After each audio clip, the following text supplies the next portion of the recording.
Ya, puji Tuhan, shalom saudara.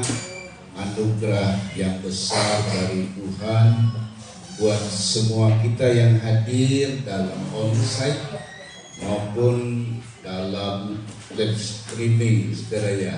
Saudara, mari kita akan membaca Alkitab kita di dalam 1 Samuel 18. Kita baca ayat 1 sampai dengan 4. Saya ulang, 1 Samuel 18 ayat 1 sampai dengan 4, saudara.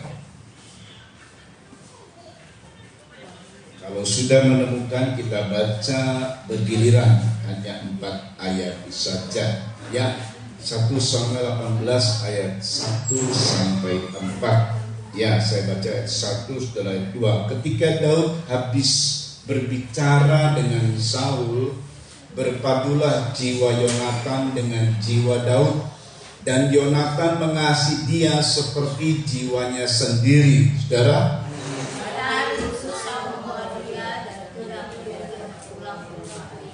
Yonatan mengikat perjanjian dengan Daud karena ia mengasihi dia seperti dirinya sendiri. Saudara,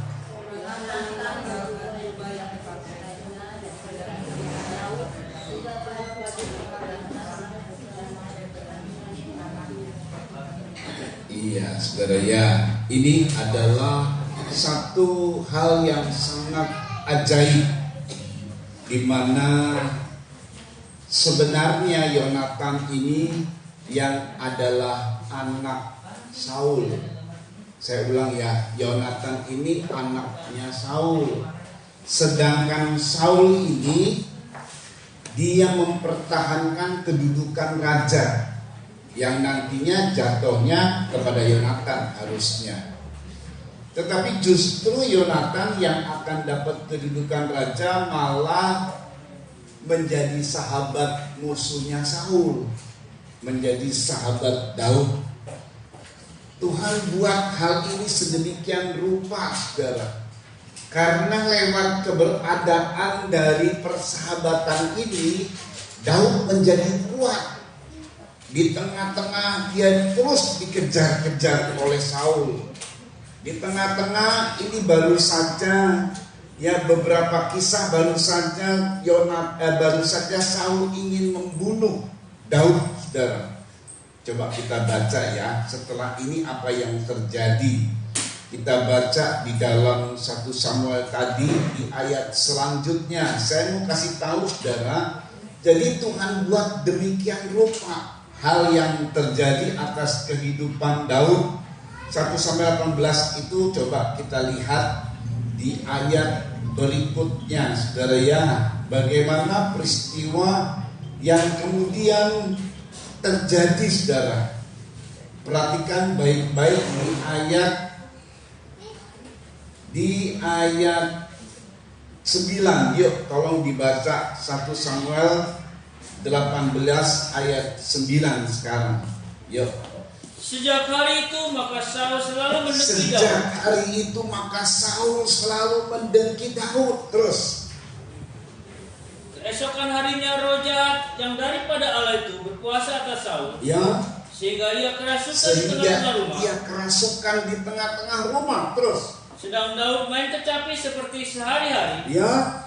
Adapun Saul ada tombak di tangannya. Teruskan. Saul melemparkan tombak itu karena pikirnya, baiklah aku menancapkan Daud ke dinding. Baiklah aku menancapkan Daud ke dinding. Terus. Tetapi Daud mengelakkannya sampai 2 kali. Iya, saudara, Daud mengelakkannya sampai 2 kali. Ini peristiwanya seperti itu, saudara ya. Perhatikan baik-baik apa yang terjadi atas Daud. Jadi gini, Daud ini dimusuhi oleh Saul. Sedangkan Saul ini anaknya Yonatan. Yonatan bersahabat dengan Daud. Kalau misalnya sahabatnya orang lain, penghiburan Daud gak terlalu besar.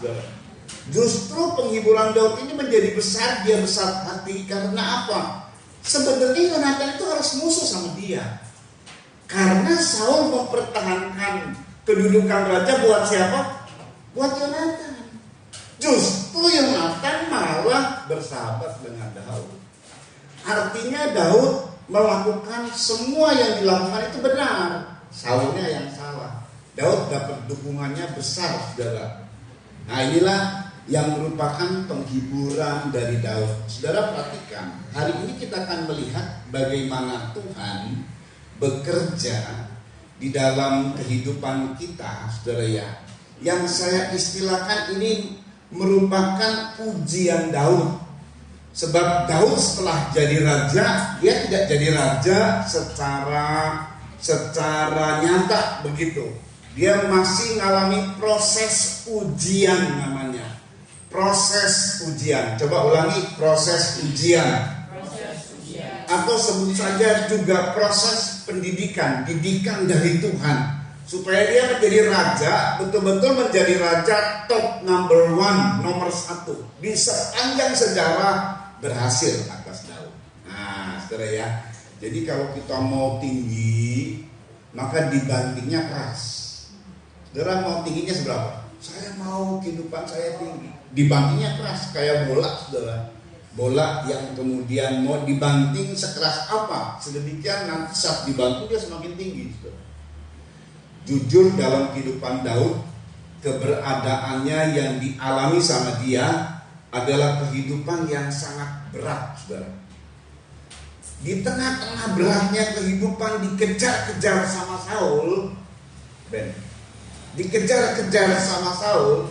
Nah, ada penghiburan. Saya ulang ya, dengan keberadaan dikejar-kejar sama Saul, dalam Pemazmur Daud pernah mengungkapkan banyak hal kisahnya. Dia kadang putus asa, dia kadang menjadi sedih, patah semangat, bahkan dia kadang menghinakan dirinya karena ya aku ngertilah aku ini siapa, begitu loh saudara ya. Padahal dia orang yang diurapi oleh Tuhan. Tapi di tengah-tengah perjalanan hidupnya terus dikejar-kejar Saul dari pelarian demi pelarian, saudara. Nah, saudara ya, tetapi dengan adanya Yonatan menjadi sahabatnya, itu menjadi penghiburan besar buat kami. Dan memang Tuhan siapkan penghiburan buat kita. Jadi kalau lagi ujian, nggak bisa Tuhan tolong. Memang kadang-kadang Daud itu seolah-olah tidak ada Tuhan campur tangan. Kalau dia berhadapan dengan orang kafir, berhadapan dengan kerajaan-kerajaan kafir, dia banyak kemenangan, pasti ada keajaiban. Tapi berhadapan dengan musuh dalam selimut, dalam keluarga sendiri,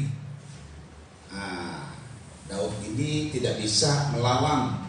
Dia nggak boleh melakukan tindakan perang saudara. Dia nggak boleh melakukan tindakan perang terhadap Saul. Biarpun banyak dari suku-suku, 12 suku ya, salah satu suku mendukung Daud, ya suku Yehuda, sukunya Daud. Tapi nggak boleh terjadi perang saudara. Dia nggak boleh kumpulkan kekuatan, saudara.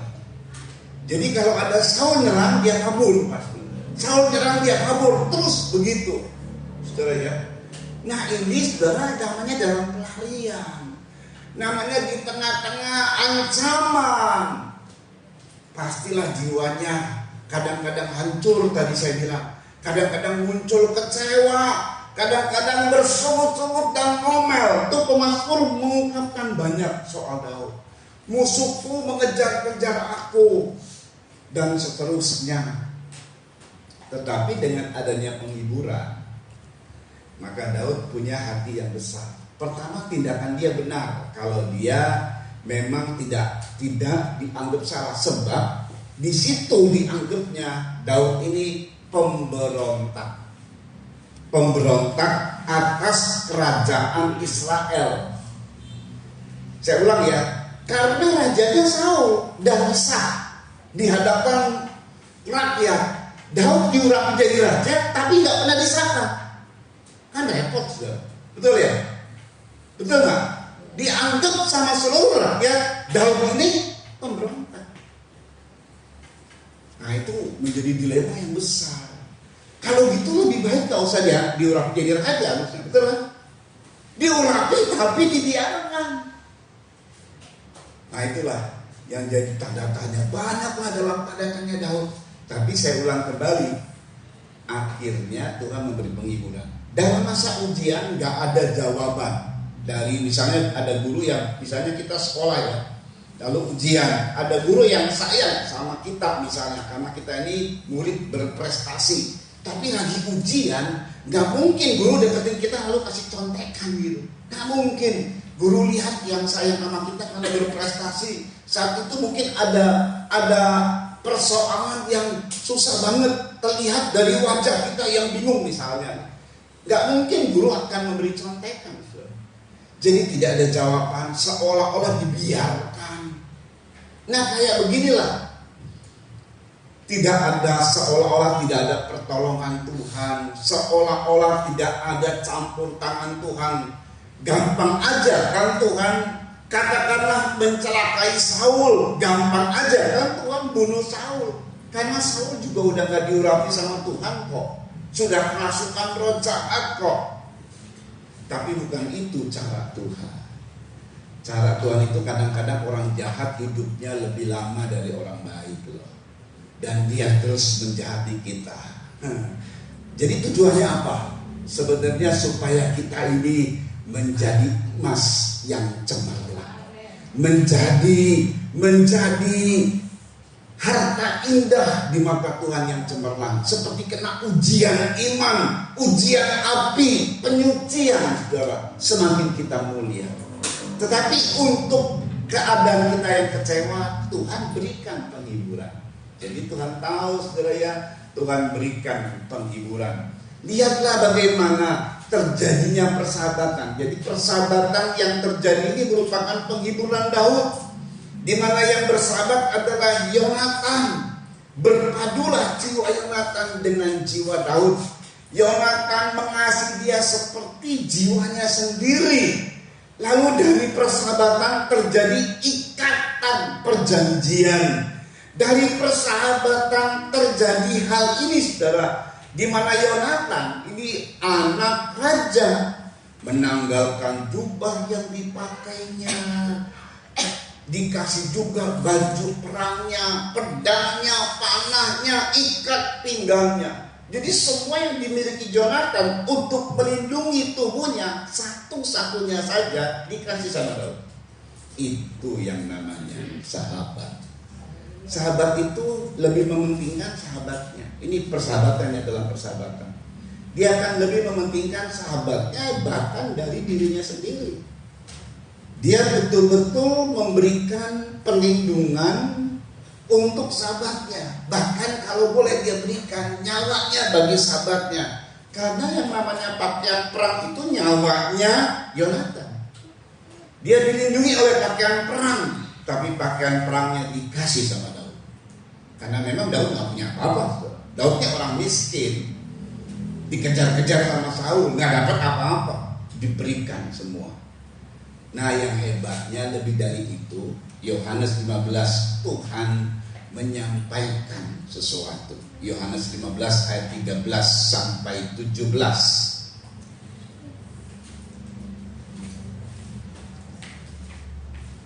Tidak ada kasih yang lebih besar daripada kasih seorang. Tidak ada kasih yang lebih besar daripada kasih seorang yang memberikan nyawanya untuk sahabat-sahabatnya. Seperti Yonatan tadi, itu seolah-olah dia berikan nyawanya loh. Dia kasih baju perangnya, dia kasih pedangnya, dia kasih tombaknya. Sedangkan hari-hari Yonatan itu harusnya berperang, atau minimal Yonatan akan ada di medan pertempuran di mana saja Saul ayahnya memerintah. Tapi dia udah gak punya baju perang, kayak begitulah. Atau kalau dia harus punya baju perang lagi, tunggu sekian lama. Baju perang itu sesuatu yang diandalkan. Jadi kalau dia kasih itu berarti dia memberikan nyawanya. Lebih dari itu Yesus mengatakan, tidak ada kasih seorang yang memberikan nyawanya untuk sahabat-sahabatnya. Dan Yesus bilang, yuk, kamu adalah sahabat. Kamu adalah sahabatku. Oh haleluya. Terus, jikalau kamu berbuat apa yang kuperintahkan kepadamu. Jikalau kamu berbuat apa yang kuperintahkan kepadamu. Terus, aku tidak menyebut kamu lagi hamba. Aku tidak menyebut kamu lagi hamba dengan derajat yang rendah. Tidak. Terus. Sebab hamba tidak tahu Ya. apa yang diperbuat oleh Tuhan. Perhatikan. Tetapi aku menyebut kamu sahabat. Aku menyebut kamu sahabat, derajatnya sama, levelnya sama dengan Tuhan. Nih kalau sahabat nanti kita akan lihat ya. Terus. Karena aku telah memberitahukan kepada kamu segala sesuatu yang telah kudengar dari Bapa. Inilah yang namanya sahabat. Aku memberitahukan segala sesuatu kepadamu yang kudengar dari Bapakku. Teruskan. Bukan kamu yang memilih aku. Ya. Tetapi akulah yang memilih kamu. Percayalah bahwa Tuhan telah memilih kita. Amin, saudara. Bukan kita dulu yang lebih mau, tetapi nggak taunya Tuhan lebih dulu memilih kita menjadi apa? Sahabat. Terus. Dan aku telah menetapkan kamu, Ya.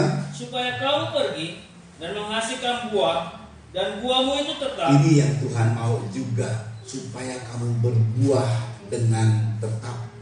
Saudara tahu nggak kalau konteks berbuah itu dapat gaji yang tetap, bahkan terus supaya apa yang kamu minta kepada Bapa dalam supaya namaku, apa yang kamu minta dalam namaku diberikannya kepadamu. terus kan? Inilah perintahku kepadamu. Iya. Kasihilah seorang akan yang lain. Nah itu dia perintahnya, supaya kamu berbuah dan kamu menghasilkan buah, dan buahmu itu tetap stabil maksudnya. Gak ada yang turun. Buah itu adalah hasil dari kerja. Tidak ada yang turun, tapi tetap. Ayat lain berkata berlimpah-limpah. Itu yang kehendak Tuhan. Jadi ini luar biasa. Lebih daripada Yonatan dan Daud, Yesus sungguh menunjukkan dirinya. Aku mau jadi sahabatmu. Kamulah sahabatku. Wow, luar biasa. Saudara, yang namanya sahabat itu Tuhan ungkapkan juga, aku tidak panggil lagi kamu hamba. Hamba itu derajat yang paling rendah.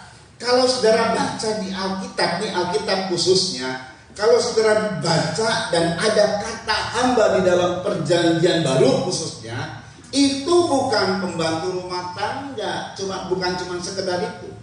Hamba yang dimaksud itu adalah doulos atau budak. Aku tidak memanggil kamu lagi budak. Itu derajat yang paling rendah di dunia terhadap manusia. Kasta yang paling rendah. Budak. Gak ada harganya. Kenapa? Karena harganya telah dibeli oleh tuannya. Jadi orang ini gak ada harganya. Karena tuannya membeli. Jadi budak-budak yang usianya sudah tidak produktif, usia 60-70, itu jadi keset, saudara. Jadi kalau ada tuannya datang, dia nyelonjor. Siapkan untuk tuannya itu injak dia. Karena nggak guna, dia nggak bisa kerja apa-apa. Bayangkan seperti itu loh. Dibuang juga nggak apa-apa, dibunuh juga nggak apa-apa, budak. Nggak ada yang menuntut kalau sudah budak. Bayangkan itu derajat yang paling rendah. Tapi Tuhan bilang, aku jadikan kamu sahabat, bukan lagi budak. Kalau sahabat ini begini, saudara. Misalnya ada seorang jenderal bersahabat dengan katakanlah seorang tukang becak gitu ya. Kalau dia betul-betul bersahabat, ini persahabatan yang terjadi yang mungkin sebenarnya dulu karena mereka ini sejak dari SMA memang sahabatan.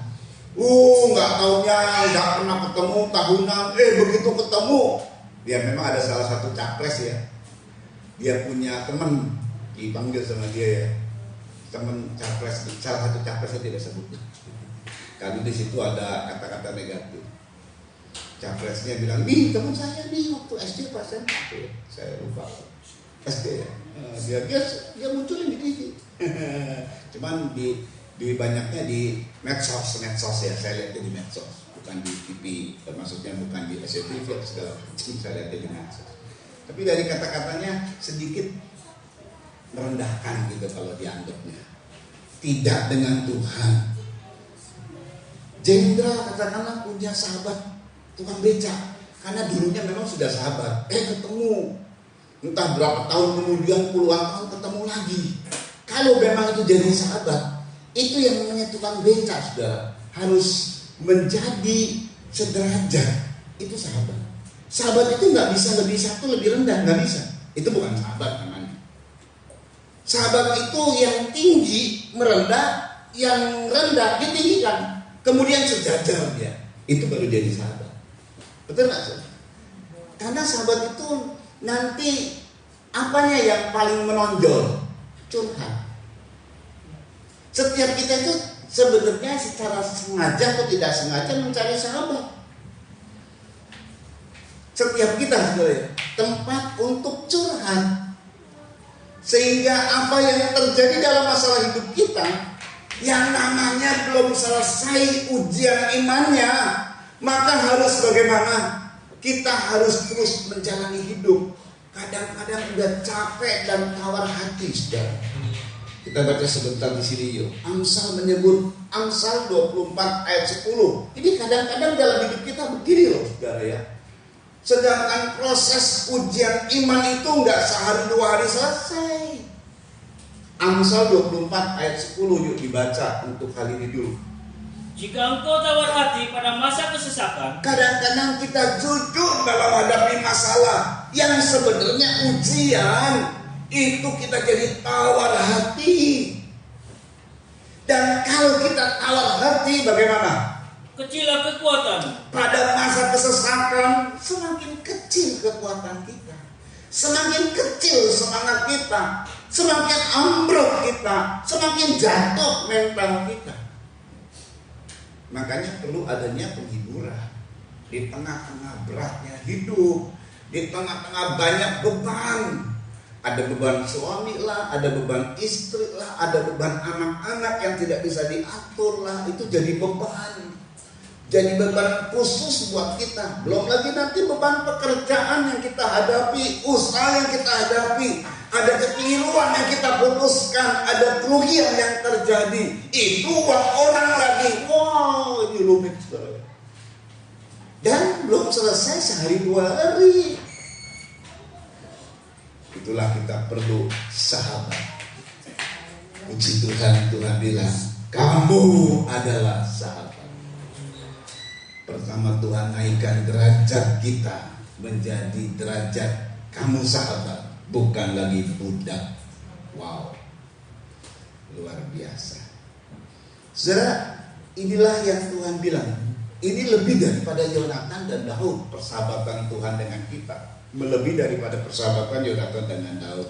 Sedangkan Yonatan dengan Daud saja, wow banget tuh persahabatan. Saudara ya, wow banget. Kalau Yonatan dan Daud, tetap Yonatan gak bisa apa-apa terhadap Daud. Sahabat, bisanya cuma apa? Nangis berdua. Itu nanti saudara kita baca. Ya nangis berdua karena mau berpisah. Sebab Daud dikejar-kejar sama Saul. Itu nangis sampai berjam-jam. Sampai akhirnya Daud menahan diri dari nangis. Jadi nangis bohong. Gak nangis bohong, nangis sungguh-sungguh gitu ya. Nangis sedih banget terjadi perpisahan. Kenapa kita harus dipisah dan sebagainya. Wah gak tahu lah. Itu kalau gak dihentikan nangis terus tuh. Nah saudara dengar baik. Tapi Yesus sebagai sahabat kita memberikan penghiburan. Jadi ada penghiburan berupa pertolongan. Pertolongan tentu tidak akan melampaui ujian gitu loh. Pertolongannya dihibur. Jadi seperti tadi saya bilang, guru itu memberikan kepadanya semangat ya. Bukan pertolongan kasih jawaban kunci jawaban. Wah ini gurunya nggak bener kalau gitu kan. Pertolongannya adalah pertolongan yang memberi penghiburan di tengah-tengah masalah hidup. Tuhan buka jalan misalnya. Ada pertolongan yang mungkin masih kecil karena masih dalam masa ujian. Kalau kita lihat masa ujian Yusuf 13 tahun, masa ujian Daud 14 tahunan kurang lebih, kayak begitu sampai jadi klimaks, jadi raja. Karirnya betul-betul naik, saudara. Memang nggak sehari dua hari. Dan di tengah-tengah beratnya hidup, di tengah-tengah pergumulan hidup, sebenarnya kan tiap-tiap hari memang ada aja masa-masa ujian. Tiap-tiap hari manusia bergumul berhadapan dengan problem, masalah, pencobaan hidup, saudara. Tapi Tuhan bisa tolong kita. Nah, Tuhan memberi pertolongan itu dengan cara mau jadikan dirinya sahabat. Saudara mau jadi sahabat Tuhan enggak? Mau saudara? Jadi sahabat Tuhan. Ayo curhat sama Tuhan. Memang intinya nanti di situ. Jadi syarat dari sahabat Tuhan ini, Tuhan memang bilang mengasihi Tuhan. Saya makan itu modelnya Daud dengan Yonatan. Berpadulah jiwa Yonatan dengan jiwa Daud. Pernah nggak kita merasa berpadulah jiwaku dengan jiwa Yesus? Ini pribadi yang tinggi luhur maha mulia. Dia rela turun loh, untuk merendahkan diri dan menarik kita sederajat. Baru jadi sahabat. Selama tidak sederajat, tidak bisa jadi sahabat. Selama seorang jenderal masih memakai atribut jenderalnya, tidak bisa bersahabat dengan tukang beca. Karena akan sungkan ini tukang beca ngomong apa-apa kepada jenderal. Begitu saudara ya. Tapi kalau menjadi sahabat, ini tukang beca ini memang profesinya masih tetap tukang beca.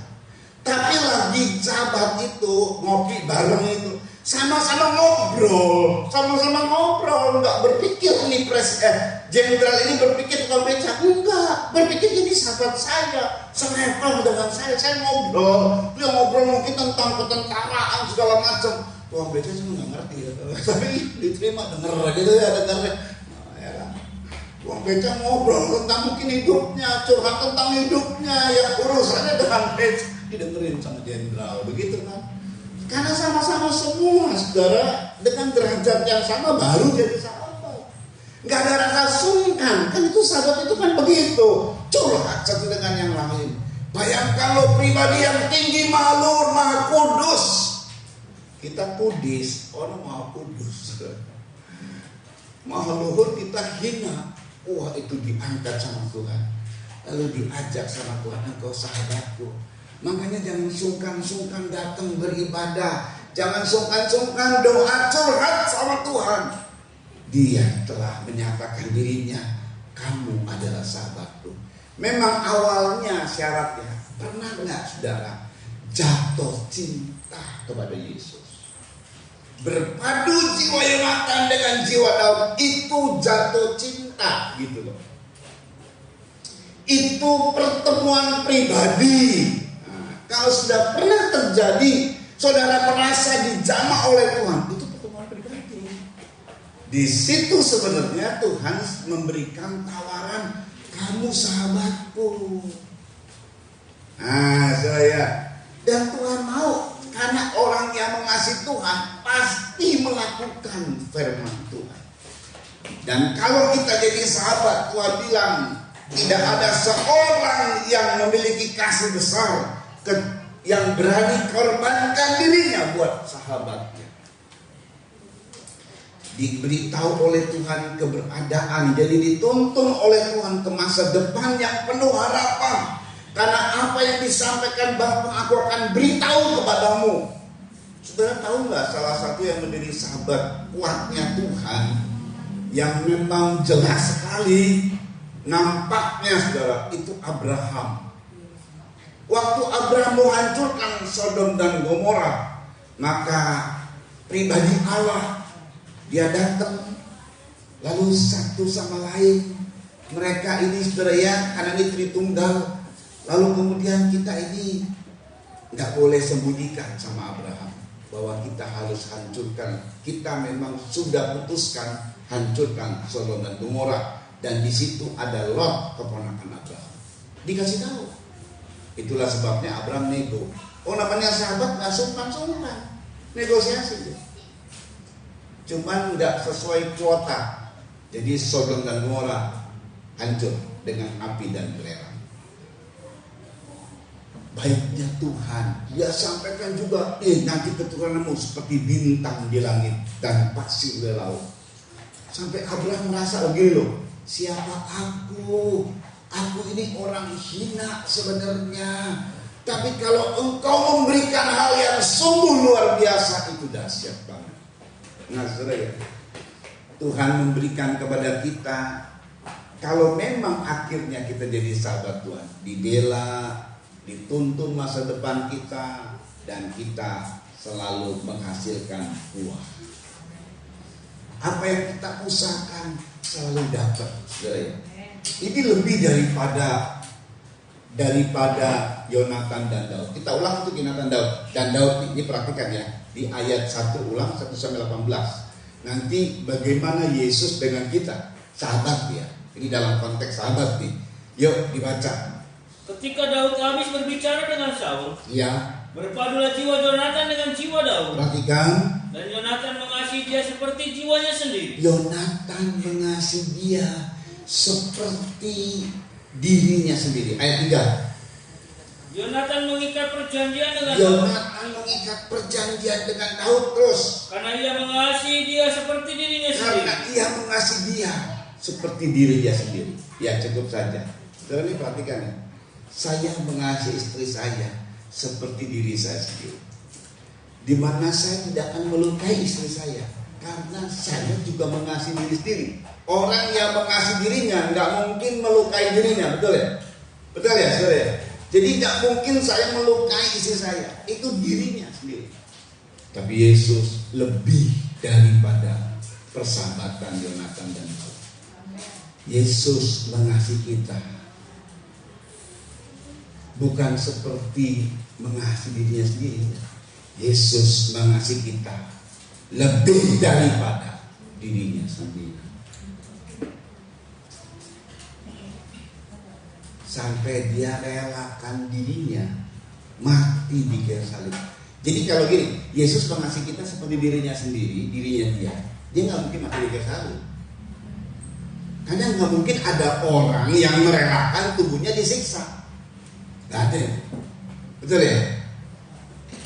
Betul nggak, saudara?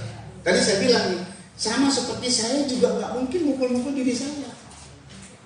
Demikian saya mengasihi istri saya, tidak akan mungkin dia saya pukul. Gitulah kira-kira itu gampangnya ya. Tapi Yesus kasihnya, Yesus mengasihi kita sahabatnya lebih daripada mengasihi dirinya sendiri. Wow. Kalau itu yang saya sebut tadi hukum Taurat, mengasihi diri sendiri, mengasihi orang lain seperti mengasihi dirinya. Gitu. Itu hukum Taurat. Ini perjanjian baru, namanya hukum kasih karunia. Makanya kemudian Tuhan bilang gini, kalau hukum Taurat kan apa yang kita lakukan A, kita akan dapat A. Apa yang terjadi atas kita A, kita buat terhadap dia A, gitu. Mata ganti mata, gigi ganti gigi, kulit ganti kulit, nyawa ganti nyawa. Itu hukum Taurat. Beda sama Yesus. Apa yang engkau perbuat untuk orang lain, apa yang dilakukan terhadap dirimu, disakiti, maka engkau harus ampuni. Berbuat baik sama yang menyakiti. Apakah jasamu kalau engkau menyalami orang yang mengasihimu? Itu sama dengan kamu mengucapkan. Tapi engkau menjadi sempurna kalau ada yang menyakitimu, engkau mengampuni dan memberkati. Gak bisa dibuat oleh orang dunia, saudara, kecuali oleh sahabatnya Tuhan. Karena dia jadikan contoh. Itu namanya kasih karunia, saudara. Saudara kalau ngerti ini, maka hidup itu menjadi sempurna. Hidup itu menjadi sempurna. Kita baca ya. Sebenarnya ini ayat sudah kita baca ya di satu khotbah, saudara. Tapi nggak apa-apa kita baca ulang lagi ya. Ini luar biasa.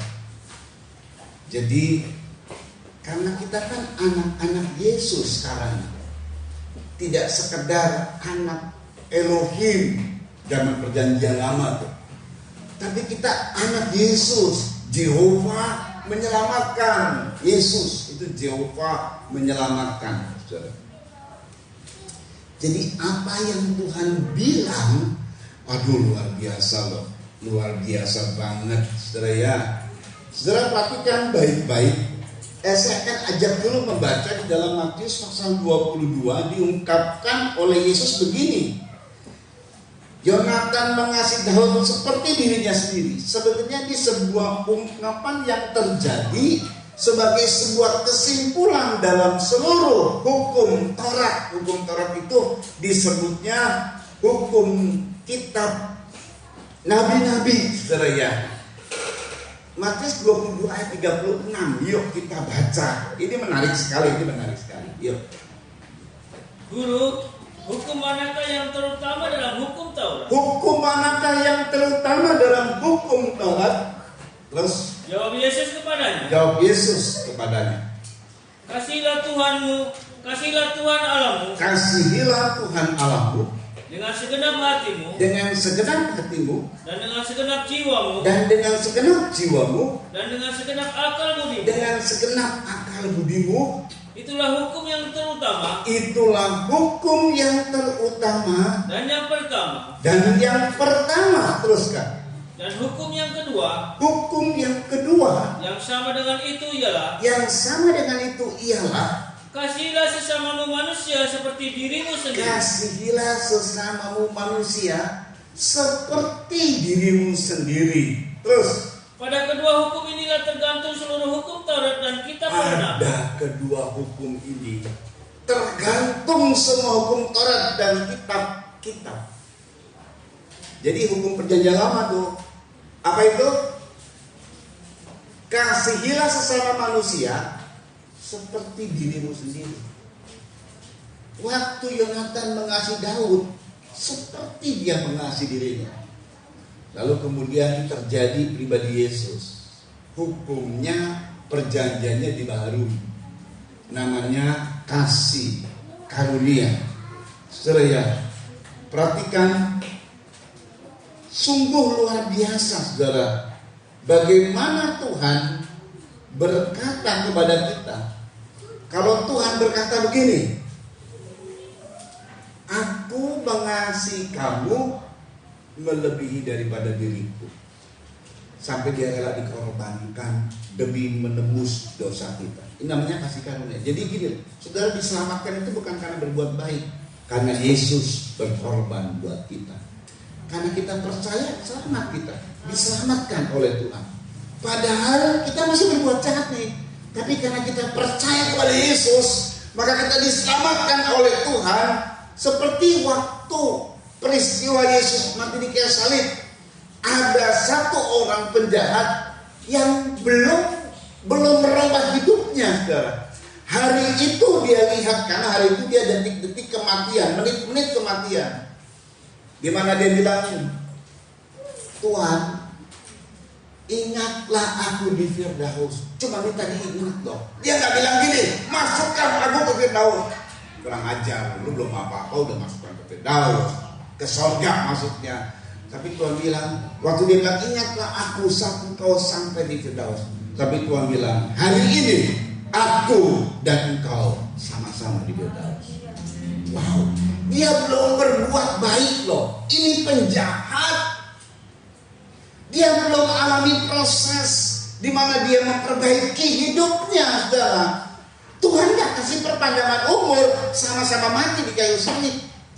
Yang satu masuk neraka karena kalau kamu memang benar-benar Mesias, turun dari kayu salib, lalu kemudian lepaskan kami, gitu. Katanya kamu ini Mesias, mana buktinya Mesias? Yang satu ini ngomel sungguh-sungguh. Nah yang satu, kamu tidak pantas ngomong itu. Kita ini pantas dihukum karena kita berdosa. Lalu dia bilang kepada Yesus, ingatlah aku kalau engkau di Firdaus. Ketiga-tiganya mati, saudara. Ketiga-tiganya nggak ada kesempatan untuk, khususnya dua orang ini, dua penjahat ini. Yesus adalah pribadi juru selamat. Satu orang ini mati tidak ada kesempatan untuk memperbaiki, karena memang umurnya sedikitlah, mati dia. Tapi dia masuk Firdaus. Wow. Jadi kalau saudara percaya Yesus, ini belum berubah nih, tapi di tengah-tengah saudara katakanlah ada sakit gitu ya, saya masih berbuat jahat, baru kemarin berbuat jahat nih, baru beberapa hari berbuat jahat, Tapi kemudian saat itu ada orang sekarat. Di tengah-tengah sekarat dia berkata, ampuni aku Tuhan. Terus dia bilang, aku percaya Engkau sebagai Tuhan dan Juru Selamatku. Nanti belum bikin berbuat baik belum. Saat itu dia masuk surga. Serius. Karena dia percaya kepada Yesus. Jadi intinya gini, saudara itu selamat bukan karena berbuat baik, bukan amal ibadah, bukan. Saudara selamat karena percaya Yesus. Setelah percaya Yesus, pantas dong saudara terima kasih sama Tuhan dengan cara ya berbuat baik dong. Betul nggak? Namanya kurang ajar udah dikasih anugerah, terima kasih aja enggak, kurang ajar itu namanya. Gitu loh. Jadi saat kita sudah percaya Yesus dan Tuhan memberikan keselamatan kepada kita, Tuhan hapuskan dosa kita, maka pantas kita kemudian berbuat baik untuk Tuhan dan sesama, mengasihi Tuhan dan sesama. Selama kita masih diberi kesempatan hidup. Tapi pada saat kita percaya tadi kemudian mati, masuk surga memang. Apa saudara begitu pada saat ini saudara mau mati sekarang? Kan enggak, betul ya? Betul saudara ya? Siapa yang percaya Yesus Tuhan dan Juru Selamat? Coba angkat tangan. Nah kalau mati masuk surga hari ini, gitu loh. Tapi kan kita nggak mau mati sekarang dong. Masih banyak urusan kita, betul kan? Nah di tengah-tengah kita masih hidup, ayo berbuat baik untuk Tuhan dan sesama. Ayo setia ibadah. Kan gak banyak tuntutan Tuhan kan. Hanya itu pun juga karena kita telah diselamatkan. Ada ucapan syukur. Nah kalau mau sempurna, ini beda nih jatuhnya. Bayangin loh sempurna loh. Tuhan juga beri jalan sempurna. Kita baca ya saat Matius 5 ayat 38. Aku mengasihi, Jonathan mengasihi Daud seperti dia mengasihi dirinya sendiri. Seluruh hukum Taurat ini ada pada dua hukum. Kasihlah Tuhan Allah dengan segenap hati, segenap jiwa, segenap akal budi dan semuanya. Dan dikasihlah sesama manusia seperti engkau mengasihi dirimu sendiri. Itu Taurat. Lalu ada perjanjian baru. Tuhan hadir, Tuhan menjadi Tuhannya, menjadi gurunya. Dan dia berkata begini, dia ungkapkan dulu hukum Taurat. Yuk 38 Matius pasal 5. Kamu telah mendengar firman. Kamu telah mendengar firman Taurat. Mata ganti mata dan gigi ganti itu gigi. adanya di Taurat. Mata ganti mata, gigi ganti gigi. Terus. Tetapi aku berkata kepadamu. Janganlah kamu melawan orang yang berbuat jahat kepadamu. Janganlah melawan orang yang berbuat jahat kepadamu. Terus. Melainkan siapapun yang menampar pipi kananmu. Berilah juga kepadanya pipi kirimu. Ya nggak diperhatikan secara harafiah, udah ditampar. Ini satu lagi tamparnya yang balas. Itu oneng.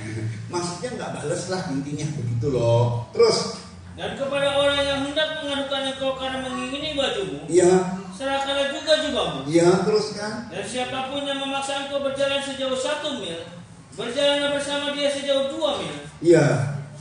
Terus. Berilah kepada orang yang meminta kepadamu, dan janganlah menolak orang yang mau meminjam daripadamu. Perhatikan. Kamu telah mendengar firman. Ya. Kasihlah sesamamu manusia dan bencilah musuh. Perhatikan ya. Tadi saya bilang nih, Jonathan sama Daud ini berpadu jiwanya, ini awalnya.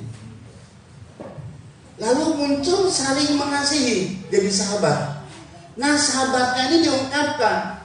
Jonathan mengasihi Daud, sahabatnya.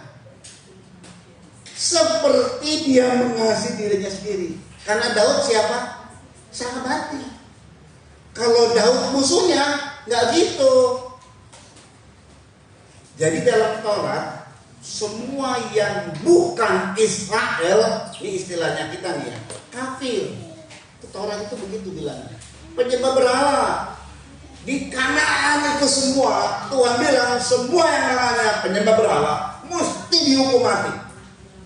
Manusia loh, bodoh tuh. Itu Taurat, saudara. Jadi Taurat itu kasihi yang mengasihi kamu, tapi benci musuhmu. Itu Taurat. Yonatan sama Daud karena mereka saling mengasihi, kan berpadu jiwa. Beda sekarang perjanjian baru. Kamu nggak boleh punya prinsip mata ganti mata, gigi ganti gigi. Dia pukul gua sama pukul dia. Enggak gitu. Ditampar pipi kananmu, kasih pipi kirimu. Intinya jangan balaslah, ampuni. Ada orang yang membencimu, ampuni. Nah itu dia, saudara. Terus kamu telah mendengar firman, iya, kasihlah sesamamu manusia dan bencilah musuhmu. iya. Tetapi aku berkata kepadamu, Perhatikan, kasihlah musuhmu kasihilah musuhmu, dan berdoalah bagi mereka yang menganiaya kamu. berdoa bagi mereka yang menganiaya kamu. Kenapa? Nih, perhatikan. Karena dengan demikian kamu menjadi anak-anak Bapamu yang di surga. Kamu jadi anak-anak Bapamu yang di sorga. Terus, Yang menerbitkan matahari bagi orang yang jahat ya, dan orang yang baik, dan menurunkan hujan bagi orang yang benar dan Terus. orang yang tidak benar. ya terus kan? Apabila kamu mengasihi orang yang mengasihi kamu, apakah upahmu? Apa upamu? Sama orang dunia itu. Terus, Bukankah pemungut cukai juga berbuat nah demikian? tadi mesti beda. Terus kan? Dan apabila kamu hanya memberi salam kepada saudara-saudaramu saja, Ya, apakah lebihnya daripada perbuatan apa orang lebihnya lain? dari perbuatan orang lain? Terus, Bukankah orang yang tidak mengenal Allah pun berbuat demikian? orang kafir pun berbuat begitu. Terus kan? Karena itu haruslah kamu sempurna. Nah, di sini yang namanya sempurna. Bayangin ya, kalau kita bisa mengasihi orang yang membenci kita dengan kasih yang betul-betul tulus, tanpa ngomongin segala macam, betul-betul mengasihi dan betul-betul mengampuni semua, itu sudah tingkat mengarah kepada sempurna dalam hidup. Gak bisa dibuat sama orang lain tuh, serius gak bisa. Kalau saudara bisa, saudara itu unik, istimewa. Nah, gitu ya. Serius loh. Terus kan? Sama seperti Bapamu yang di surga adalah sempurna. Lihat ya, Yesus itu Bapak kita. Dia dalam konteks mengenai kedudukan, dia turun supaya kita disejajarkan sama dia. Tapi Tuhan mau dibawa kita ini di dalam kehidupan yang sahabat, persahabatan yang sempurna. Saudara bisa nggak mengampuni orang yang menyakitimu? Jujur ya ini ya. Belum ada yang mampu seperti Yesus 100%. Saya aja masih jengkel-jengkelnya ada gitu. Yesus tuh gak ada jengkel. Kalau ada jengkel sedikit pun, dia gak layak jadi korban untuk pendamaian. Dia gak boleh salah sedikit pun, termasuk di pikiran dan di hati. Kalau kita salaman ya, ada orang nyakiti kita, kita masih salaman. Belum tentu di hati kita terima. Ya karena saya mungkin pemimpin dan gembala gak enak lah, tak salamin. Ini baru saja menghina saya ini, gitu kan ya. Kesel gitu. Lo serius. Tapi memang kemudian ya sudahlah, diampuni ya. Datang lagi ya saya terima lah. Kadang-kadang beberapa orang, tapi jujur ya, kalau kasarnya bilang goblok, nah gitu ya. Ya nggak apa-apa goblok. Ya orang yang udah nyakitin, orang yang udah ngerugiin, datang lagi, mau gimana lagi? Sudah dia datang sama Tuhan, datang ke gereja, punya modus tuh. Saya kan nggak mikirin begitu, sudah. Tapi Daud memang luar biasa. Jujur saya lihat Daud ini orang yang luar biasa. Kayaknya nggak punya empedu.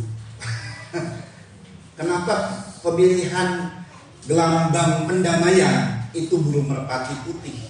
Ada yang tahu kenapa? Nggak punya empedu katanya begitu. Nah, ada satu orang tim kami diungkapkan sama rekan kami juga.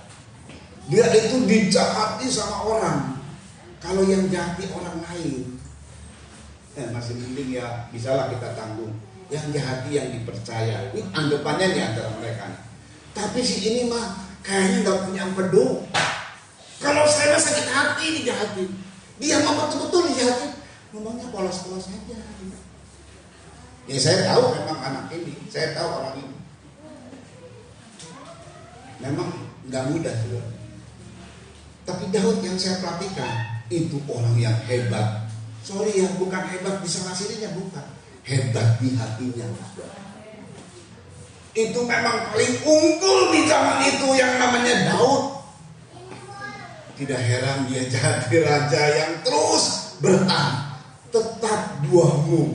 Kerajaannya itu gak berubah nih dari keturunan Daud. Sampai nama Daud itu terus bertahan. Sampai kitab Wahyu. Dan Yesus mau dianggap begini. Dia singa suku Yehuda, keturunan tunas Daud. Bintang timur yang gilang gemilang. Oh bayangin tuh. Saudara, ya ini Tuhan bawa. Lo perlu lo kita ngerti sempurna itu kayak apa, saudara ya. Sempurna itu sebenarnya itu nggak ada sakit hati apapun. Di dalam kekristenan itu bukan begini. Saya mau naik level. Maksudnya mau naik level apa? Jadi nanti saya karirnya naik lagi. Bukan itu kekristenan. Level yang paling dihargai oleh Tuhan adalah level hati. Hatinya semakin baik. Semakin dengar firman, semakin baik hatinya. Semakin dengar firman, semakin mengampuni. Semakin mengampuni. Itu dia yang naik levelnya di hati. Gak bisa seorang kafir, orang dunia seperti kayak kita, seperti anak Tuhan yang bisa mengampuni orang yang menyakitinya dengan pengampunan yang 100%. Dunia selalu mengajarkan balas dendam. Tanya dan baca semua kitab-kitab di agama manapun, intinya semua balas dendam, hukum karma. Kecuali dalam Kristus bedanya. Tapi orang Kristen yang ikut Taurat, ya sama hukum karma. Mata ganti mata, gigi ganti gigi. Saudara pikir orang Kristen semua ikut perjanjian baru, ikut Yesus? Tidak. Banyak yang ikut Taurat. Praktek hidupnya ya, praktek hidupnya. Prinsip hidupnya ikut Taurat. Tanpa disadari. Padahal mereka ikut Yesus, tapi tidak disadari. Nggak punya bajunya pakai baju Taurat. Ya tadi Taurat itu, mata ganti mata, gigi ganti gigi. Tapi hari ini kita harus tahu yang namanya, oh itu tuh sempurna. Sempurna itu bukan diberkati kelimpah berlimpah-limpah. Tapi sempurna itu adalah karakter ilahi. Amin saudara. Puji Tuhan, oh Tuhan itu baik buat kita saudara. Makanya ya dalam kehidupan ini, mari kita harus terus, kehidupan ini harus terus bertumbuh rohani. Nah, rohani dewasa itu rohani yang sungguh akhirnya mencapai tingkat yang tadi, mengampuni sepenuh hati. Saudara, jadi pada saat Daud ini masih mengalami proses ini. Ini baru langkah-langkah awal, justru akan alami proses. Tetapi penghiburan Daud, Yonatan loh yang harusnya dia itu musuh lah sama Daud. Karena kan kedudukan yang akan diambil seolah-olah yang diambil sama Daud kan kedudukan Yonatan. Ini sama-sama, ya bisa dikatakan beda, kalau umur yang paling 2-3 tahun lah, sampai 5 tahunan lah. Tapi kan Raja Saul kan pasti turunkan kedudukan raja ke mana? Yonatan. Sedangkan yang seolah-olah nih di pemandangan Israel, Daud ini pemberontak. Pemberontak apa? Jadi mau jadi raja. Jadi kan kedudukan Yonatan yang diambil. Tapi Yonatan lah yang menjadi sahabat Daud. Oh itu mah apa ya, support gede gitu loh, saudara ya, support besar. Misalnya nih, Abner menjadi sahabat Daud, cuma panglima. Oke punya prajurit sono lebih banyak, bisa perang saudara memang kalau begitu. Ini yang sebenarnya itulah intinya, itu yang jadi sahabat. Makanya ini penghiburan yang besar sekali. Dan Tuhan bilang, aku mau jadi sahabatmu. Yesus berkata, aku menjadi sahabatmu. Kemudian konkretnya, kan Yesus di sorga. Konkretnya, nah makanya hebat tuh, Tuhan itu hebat, dia sudah tulis semua bagaimana. Akhirnya kita mengerti. Konkretnya di sini Yohanes 16 ayat 7. Yuk dibaca, ini poin terakhir buat kita saudara ya. Namun benar yang kukatakan ini kepadamu. Namun benar yang kukatakan ini kepadamu adalah lebih berguna bagi kamu. Adalah lebih berguna bagi kamu. Jika aku pergi. Ya nanti Kamis bulan Mei tanggal lupa 9 Mei kalau nggak salah. Kita akan merayakan kenaikan Tuhan Yesus Kristus. Ya. Nah itulah yang terjadi sebab jikalau aku tidak lebih berguna bagi kamu jika aku pergi. Yesus bilang kamu sahabatku. Lalu kemudian Yesus pergi. Lah gimana persahabatan kita? Terus sebab jikalau aku tidak pergi, iya, penghibur itu tidak akan datang kepadamu. Perhatikan. Tetapi jikalau aku pergi, aku akan mengutus dia kepadamu. Iya, roh penghibur. Ya cukup saja. Jadi penghiburan itu dikerjakan oleh Roh Kudus. Roh Kudus. Sahabat kita sekarang dari pribadi Yesus, kerja nyatanya lewat Roh Kudus yang sudah ada dalam hati kita masing-masing. Roh itulah roh penghibur. Bahasa asli dari kata penghibur, kalau kita kan disebutnya, sebab jikalau aku tidak pergi, penghibur itu tidak akan datang kepadamu. Bahasa aslinya parakletos. Sebab jikalau aku tidak pergi, parakletos itu tidak akan datang kepadamu. Arti dari parakletos adalah penghibur. Jadi saudara, kita kadang-kadang dalam hidup ini perlu refreshing, perlu healing. Itu banyak sekali diungkapkan sama mak-mak, the power mak-mak zaman sekarang. Healing. Saudara ya. Loh, Tuhan siapkan healing, penghibur. Lalu kemudian parakletos itu juga artinya advokat, pengacara, pembela kita. Memang dia hadir untuk membantu seseorang. Memang tugasnya itu membantu seseorang. Ya, tentu seseorang yang telah menerima dia. Jadi tugas Roh Kudus itu adalah membantu kita, membela kita. Lah bayangkan ya begini saudara ya. Misalnya ada sebuah kasus, ada masalah. Di Indonesia ini ada pengacara yang katakanlah bebas biaya bagi orang-orang yang susah.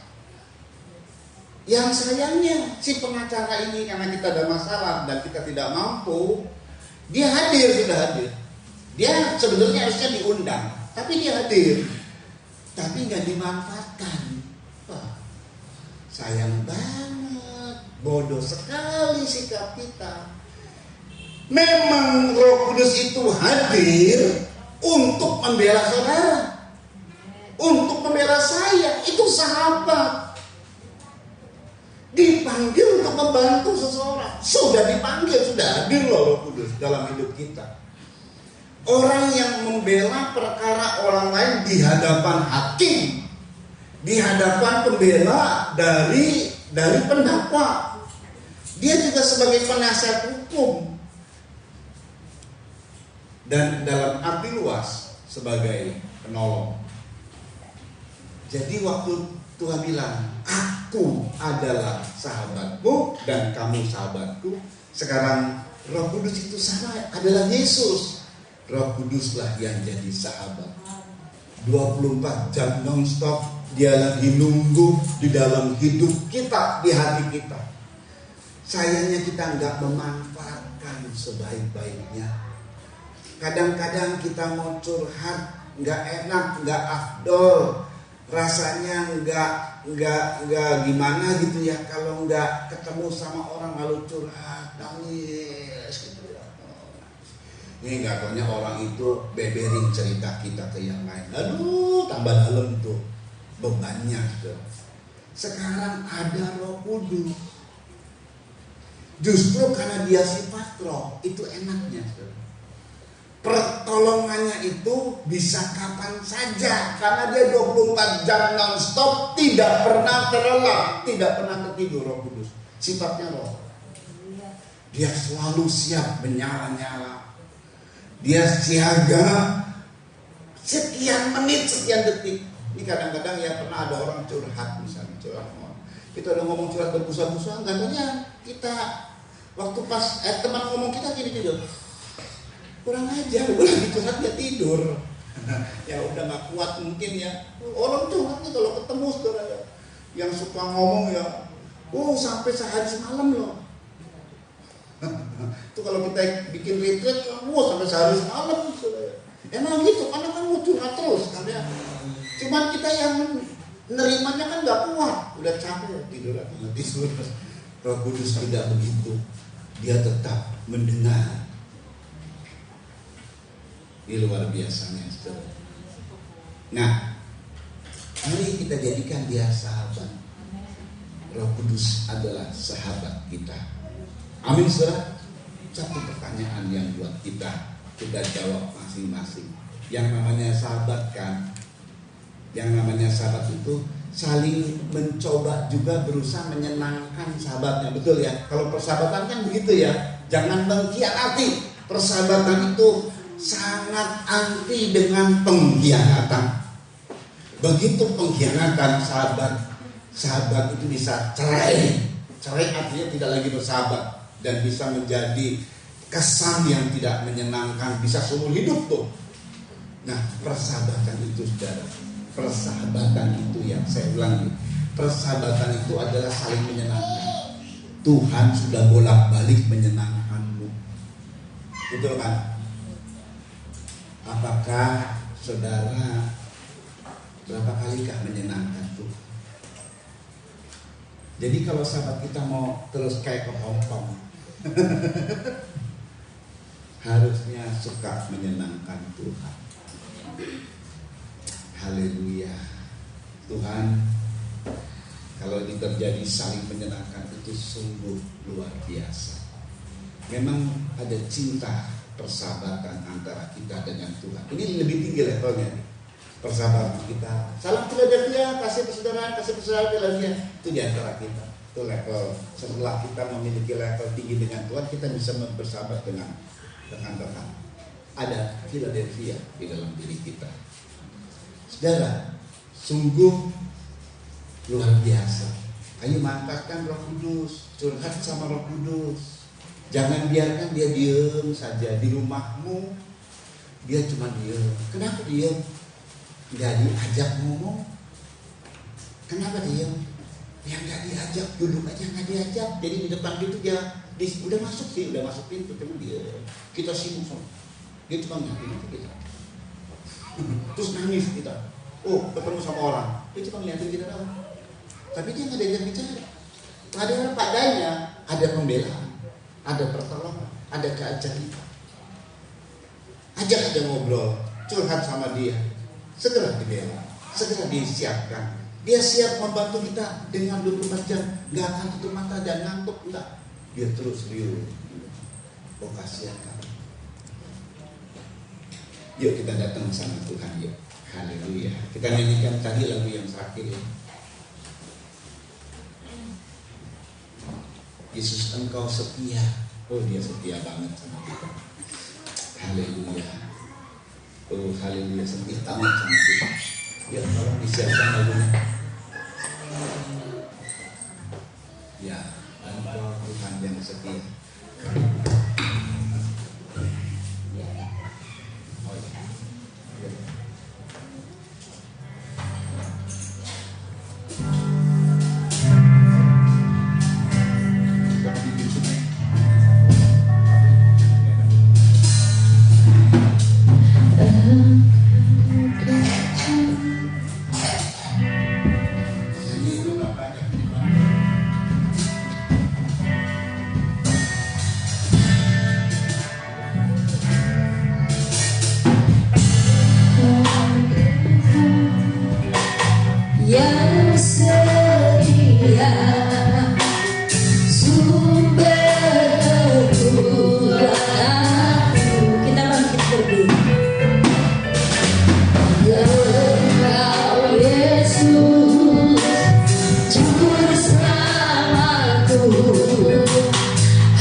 Bapa yang baik, berkati Tuhan fasilitator kami untuk ibadah dan pastori. Berkati keluarga juga yang memberikan perpuluhan, persembahan yang disampaikan. Kau berkati dan semua jemaat Tuhan yang hadir, berkati dengan limpah. Karena itu janji dari firman Tuhan. Kami adalah sahabat-sahabatmu. Terima kasih buat apa yang kau kerjakan. Kau menaikkan derajat kami Tuhan. Terima kasih juga kau mau menjadikan kami sahabat, padahal kami adalah orang yang hina. tetapi sungguh bersyukur kami selalu dihargai oleh Tuhan. Keberkati Tuhan Yesus akan pemerintahan kami, Kecamatan Pagaden, Kabupaten Subang, Provinsi Jawa Barat, Indonesia, tanah air kami, serta Presiden yang telah terpilih juga kami serahkan ke dalam tangan Tuhan sampai pada prosesnya yang dilakukan pada bulan-bulan Oktober. Tuhan berkati Presiden yang ada dalam masa akhir, Pak Jokowi dan Pak Maruf Amin. Kau berikan kepada mereka kekuatan kesehatan melaksanakan tugas-tugas dan menyelesaikannya dengan baik di Indonesia ini. Tuhan, nama Tuhan dipermuliakan khususnya lewat Pak Jokowi. Terpujilah nama Yesus Kristus.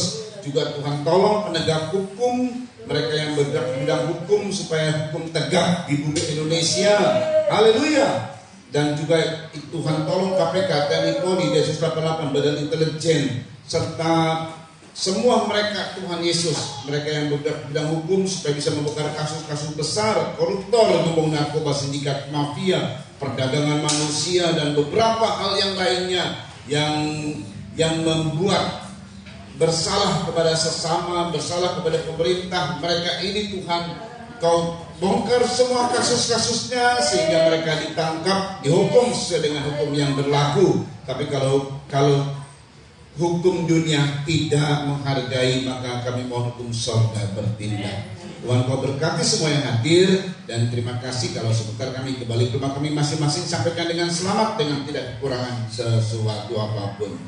Dan kami angkat dua tangan kami menerima berkah dari Tuhan. Saudara-saudaraku yang dikasih oleh Tuhan, terimalah anugerah cinta kasih sayang dari Bapa yang sungguh sangat mengasihimu, kasih karunia lewat kuasa pendamaian korban Kristus, serta pikiran kekuatan kuasa Roh Kudus menjadi milikmu saudara-saudara, dari sekarang ini sampai Tuhan Yesus datang kali yang kedua, bahkan sampai selama-lamanya. Dalam nama Tuhan Yesus Kristus, mempelai pria sorga dan imam besar yang kami puja selalu, kami alaskan doa ini. Haleluya.